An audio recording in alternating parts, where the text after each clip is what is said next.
I don't need to believe in anything. I can go out and measure if this is happening or not. And what I would prescribe is, instead of arguing about if it's real or not, we can argue about what to do about it. That is actually an interesting political debate.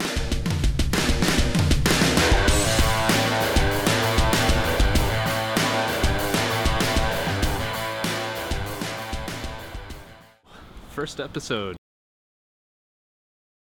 about to get underway. I'm going to meet Kristian. I don't think he knows that I'm going to meet him. He's already at one of my favorite coffee shops. I haven't gotten coffee today, so I figured I might as well.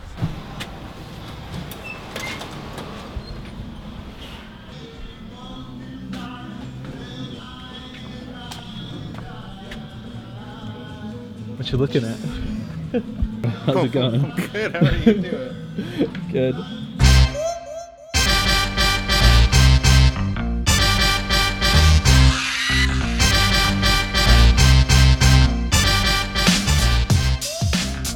We're on our way. This is gonna be a weird thing to get used to.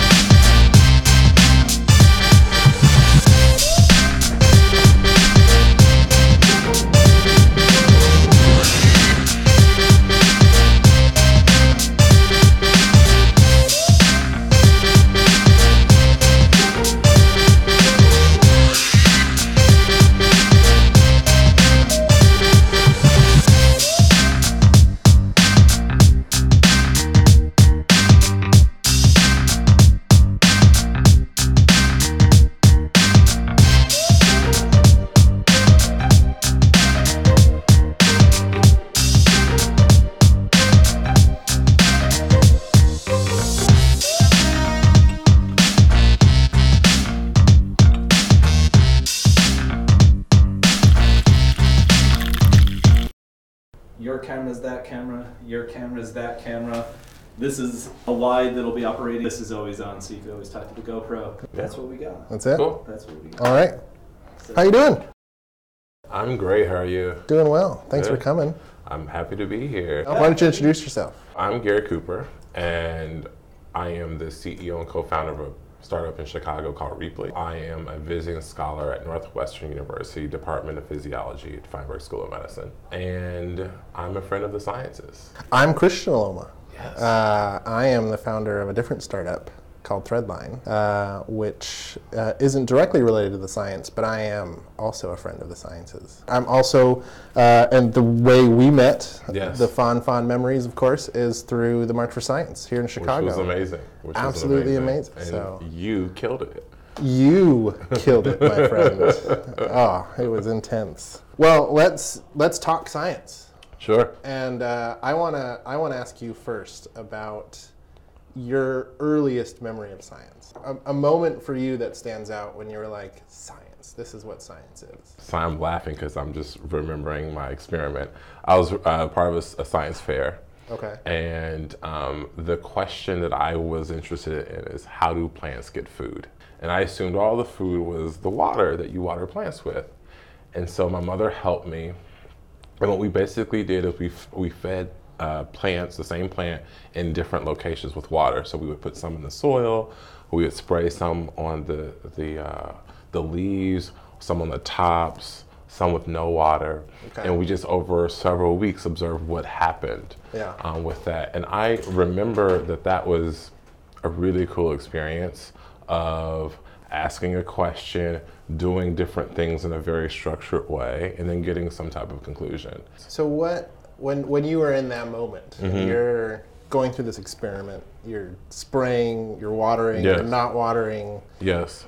Is this in your home? You got all these plants set Yes, up? in the basement. The What highlight happened is specifically? the highlight, and I think if you're lucky as you get more advanced in science to have this moment, was that aha moment where you had a hypothesis. So our hypothesis was, okay, if plants probably get food through their leaves. Yeah. Because I thought, well, they have all these leaves out, and that's to get water from when it rains. So I figured if I sprayed on the leaves, then those plants would go brown slower than the ones that weren't getting it sprayed on the leaves.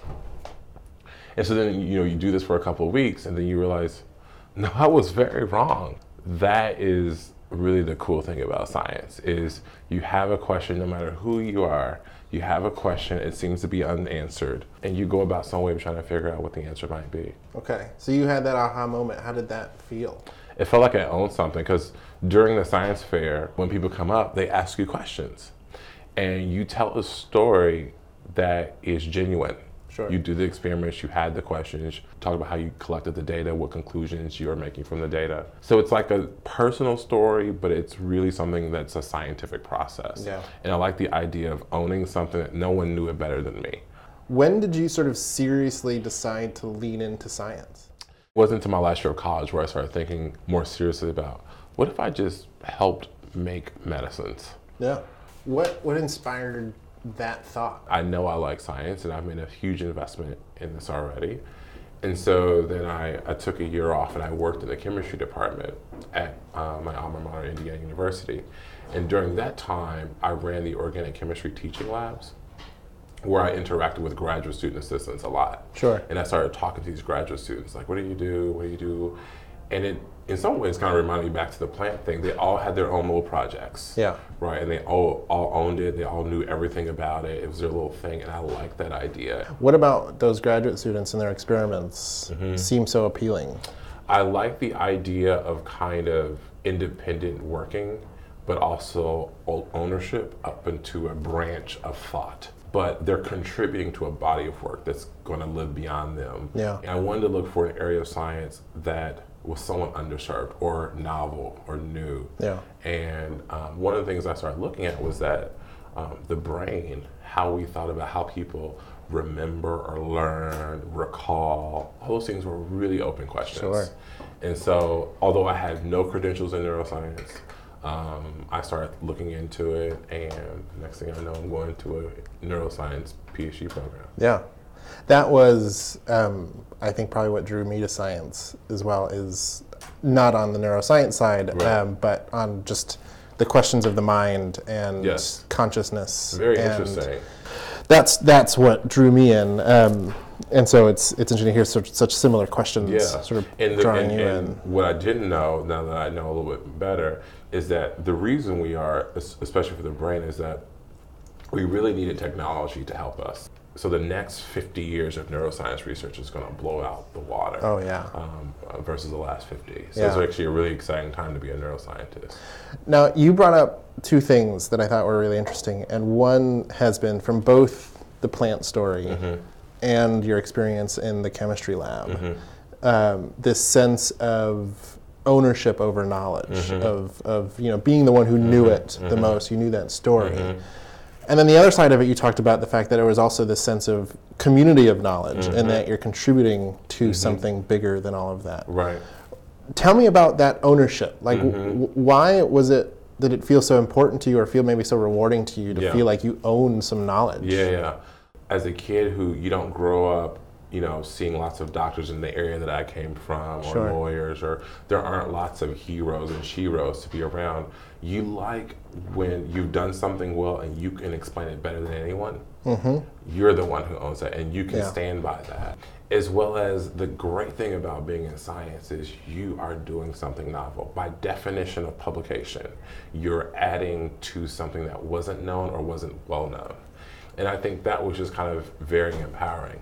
And then you have this whole community of people who, some of the stuff that you're doing disproved what they did when they were your age. Yeah. But they're interested in helping you know the right process of evaluation, of resolution of an experiment, of reporting it, of communicating it. Well, and you describe this sort of transparency to some degree of, and I think transparency and intimacy, because it is this sort of very private, this. I went through the experience of testing and failing and understanding what that means. And then both exposing it to and letting them in to see what you know, which then gives you access into what they know. Exactly. And that's actually somewhat of the beauty of science, is you never really get to a resolution. Right. You just get to a better understanding, and that better understanding enables you to ask better questions. Yeah. And then you take technology, which enables you to narrow and remove variables, and you're able to assay those better questions, and then you get to better understanding and you ask better questions. Yeah. I actually think that science in some ways has a lot of crossover into life. When you think about how am I making decisions, you're never really getting to assuredness. You're just kind of getting into, well, that seems to work, and so we'll put it here today, and then tomorrow you're like, no, we should think a little bit better. Yeah. And either way, it's all good. You've mentioned to me in the past, obviously, that there's, I think, a passion of yours to make sure you can bring others like you into the sciences, or be that mentor. Tell me more about what that's like for you now. Yeah, I mean, it's a pretty big part of my Rheaply life, my non-startup life. I'm really passionate, and as much as I can do is from a mentor perspective, as well as be visible, because I do think it's harder, even with technology connecting us way more than it was 20 years ago. I actually do think it's harder for kids to think I can be a scientist and that be great than it was 20 years ago. And the reason I think it is they might see other scientists, but they don't see them in the same way as they see bankers and financiers and, you know, Mark Zuckerbergs and politicians, where you see them, or NBA or entertainers. You don't see them on the television. You don't see them in nice sports cars all the time, or lauded in movies. Right. And so I think a lot of kids think, oh, that's for the geeks, right? Or for the smart people. Yeah. I can't do that. Part of my mission is for kids especially to know that science is available because it's a system of questions. Yeah. Anyone can do it. The technical stuff just comes as you grow older, and you get people who help teach you those skills. You're not born with knowing how to do any of these things. Right. But what you really the only ingredient you need to be a scientist is curiosity. You just want the why or how. So I want more kids, especially kids that come from non-traditional areas of scientists, to say, I want to go do this science experiment. I want to try it. I want to try that plant experiment, or I want to try a different type of version of that. Share for me something that sums up and describes what science is all about for you. There are a lot of stories that come to mind. You know, Elon Musk is a hero of mine. What he's done at SpaceX to me is, in some ways, a definition of science. You know, just failing, experimenting, believing in yourself. You know, not to personalize it, I think really for me, my small story is what I hope becomes very standard. That a kid was thinking about being a doctor or a lawyer or whatever, and did an experiment one day. It was like, that was kind of cool. Why did that work? And that just snowballed into a doctorate degree. And it snowballed into running a startup that's trying to help science. So if everything goes as planned, and you all are in every lab, in every institution, what happens to science if this works? So my thought would be it's way, way, way more productive. It's way more efficient. And I think it will only drive more innovation. So our big kind of vision is to really make scientific procurement and the whole space around getting supplies like an Amazon experience. So our whole thought is to power and drive science and make research a little bit better. We're starting with, you know, do you already have it? Don't rebuy it, right? And then we're gonna start adding where you can be able to buy new things as well. Yeah. Tell me about, I guess, the intersection for you of science and politics. Yeah.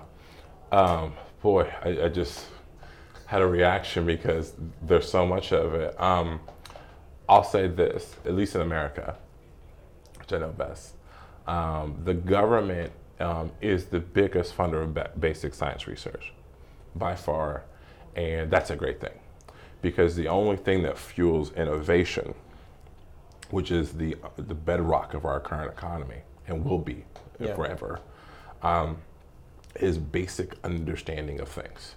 I'll give you an example. It's hard to cure Alzheimer's, which is the degradation of memories, if you don't know how memories are formed to begin with. But because it's a political determination of how much money goes here, how much money goes there, what is funded, how, it becomes something that can be a political football.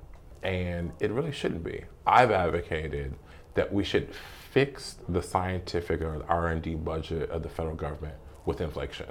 We say it's going to be worth 2% of the budget, and we only adjust it with inflation. We don't even touch it, right? Because what happens with it, if your administration comes in and cuts the budget, my administration might come in 4 years later and increase it.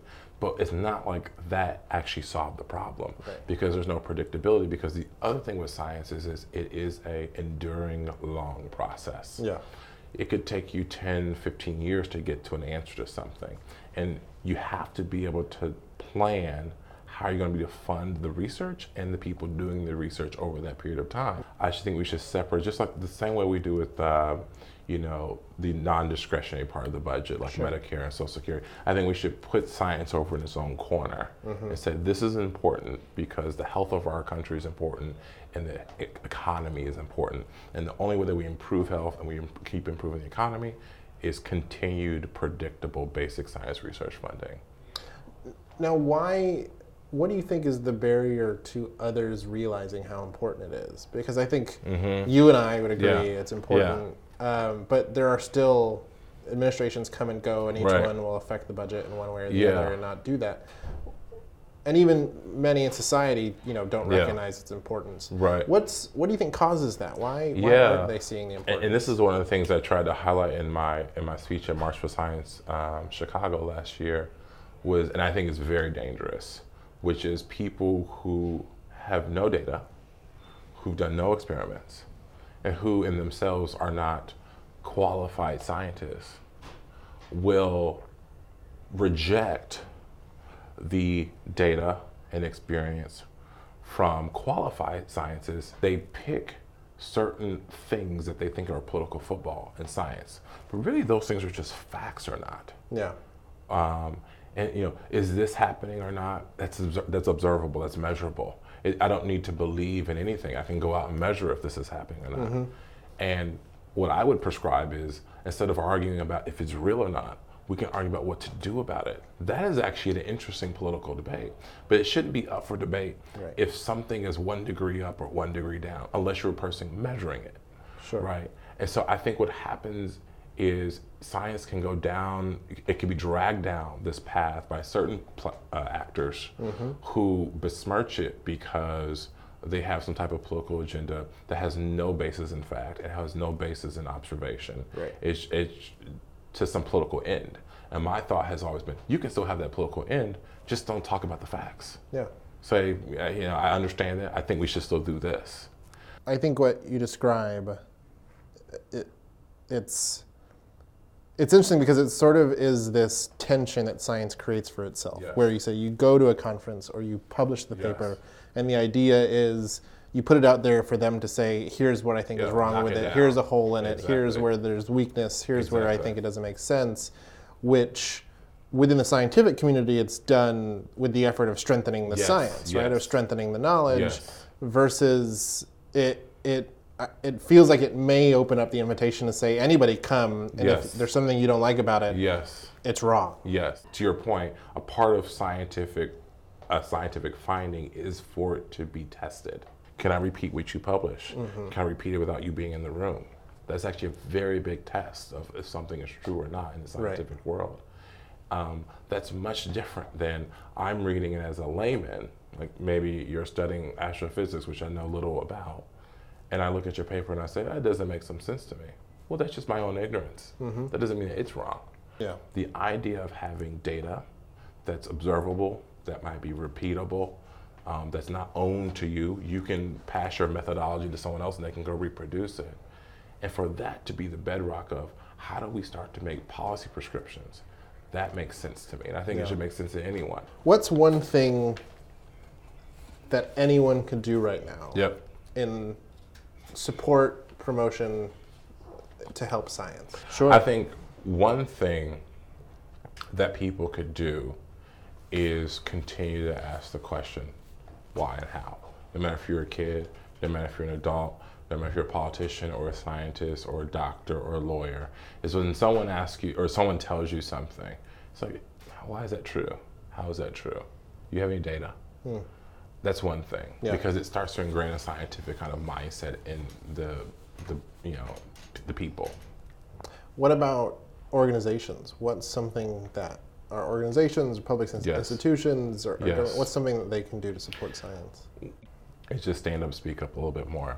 I'm a scientist. I'm gonna say what I observe and what I think about the observations I've made.